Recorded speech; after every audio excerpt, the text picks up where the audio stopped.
था आप सभी का हमारे चक्र म्यूजिक पर। आइए आज आपको हम सुनाते हैं मार्गशीर्ष महालक्ष्मी व्रत कथा।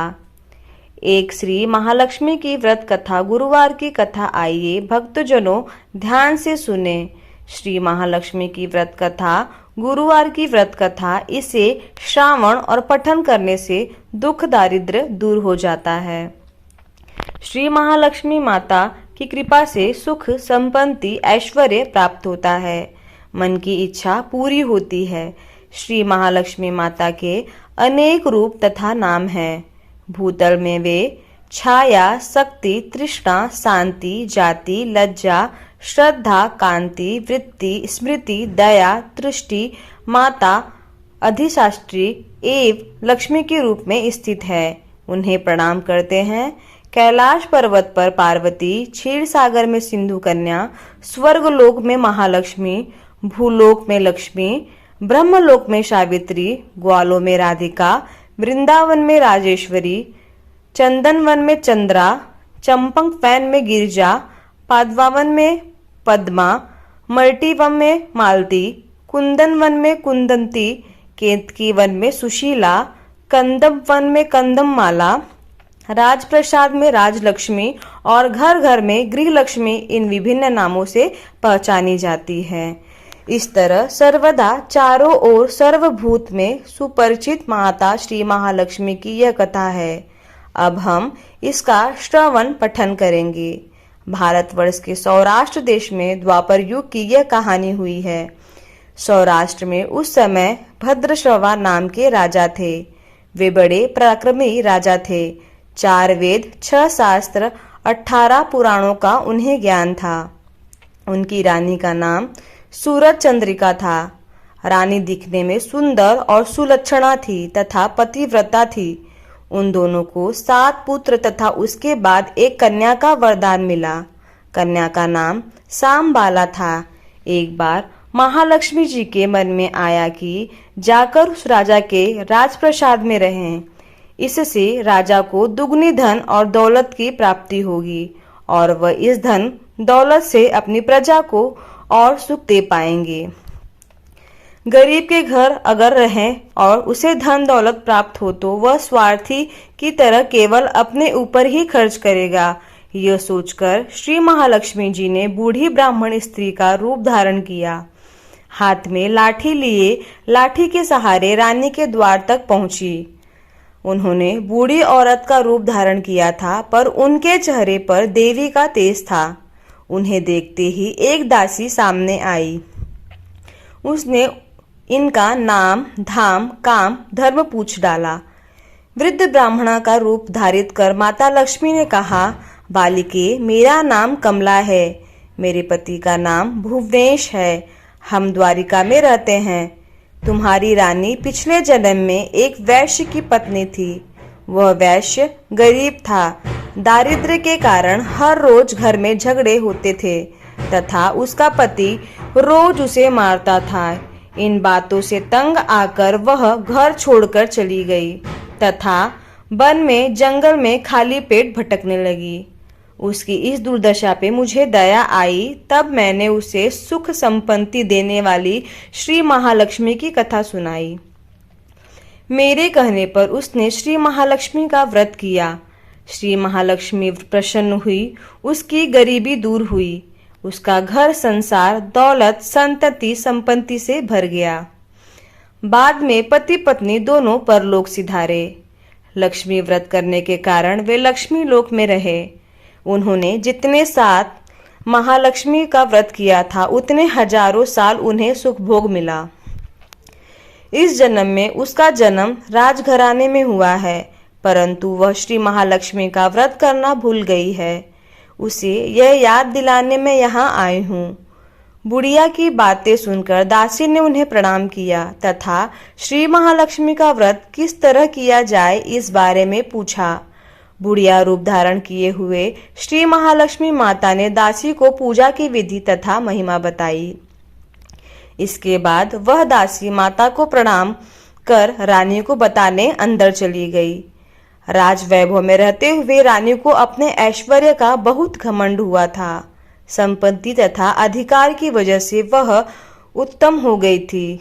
दासी द्वारा बताई गई बुढ़िया की बातें सुनकर वह आग बबूला होकर राजद्वार पर आकर बुढ़िया रूपी श्री महालक्ष्मी पर बरस पड़ी।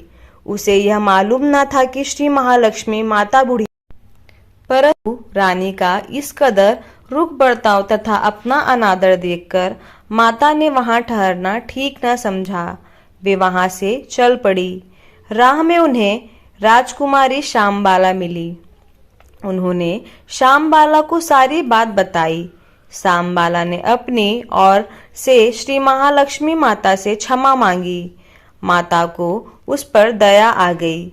उन्होंने श्यामबाला को श्री महालक्ष्मी व्रत के बारे में बताया। उस दिन अगहन माह का पहला गुरुवार था। श्यामबाला ने परम श्रद्धा से श्री महालक्ष्मी जी का व्रत रखा।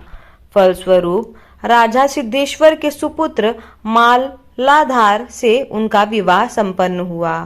वह धन दौलत ऐश्वर्य वैभव से मालामाल हो गई। पति के साथ ससुराल में आनंद से दिन बिताने लगी। इधर श्री महालक्ष्मी जी का रानी पर प्रकोप हुआ। फलस्वरूप राजा भद्रशवा का राज्य एवं राज कारोबार नष्ट हो गया। यहाँ तक कि खाने के लाले पड़ गए। ऐसी हालत में एक दिन रानी ने राजा से निवेदन किया, हमारा दामाद इतना बड़ा राजा है, धनवान है, ऐश्वर्यशाली है, क्यों न उसके पास जाएं? अपना हाल उसे बताए, वह जरूर हमारी मदद करेगा। इस बात पर राजा दामाद के पास रवाना हुए।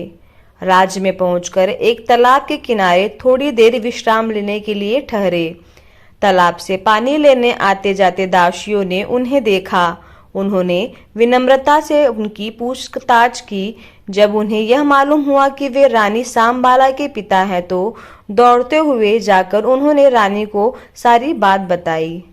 रानी ने दासी के हाथ राज परिधान बेचकर बड़े ठाट से उनका स्वागत तथा आदर सत्कार किया, खान पान करवाया। जब वे लौटने लगे तो सोने की मुहरों से भरा घड़ा दिया। राजा जब वापस लौटे तो उन्हें देखकर रानी सूरज चंद्रिका खुश हुई। उन्होंने सोने की मुहरों से भरे घड़े का मुंह खोला, पर हाय भगवान, घड़े में धन के बदले कोयले मिले। यह सब श्री महालक्ष्मी के प्रकोप से हुआ। इस प्रकार दुर्दशा में और इस बार रानी स्वयं अपनी कन्या के पास गई। वह दिन अगहन माह का अंतिम गुरुवार था। श्यामबाला ने श्री महालक्ष्मी का व्रत किया, पूजा की, अपनी माता से भी व्रत करवाया। इसके बाद रानी अपने घर आई। श्री महालक्ष्मी का व्रत रखने पर उसे फिर से अपना राजपाट, धन दौलत, ऐश्वर्य प्राप्त हुआ।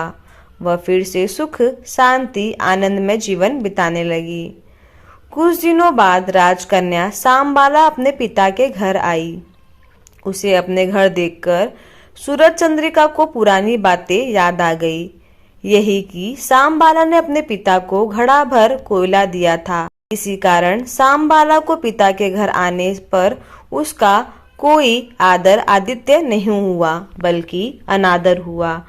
पर उसने इस बात का बुरा नहीं माना।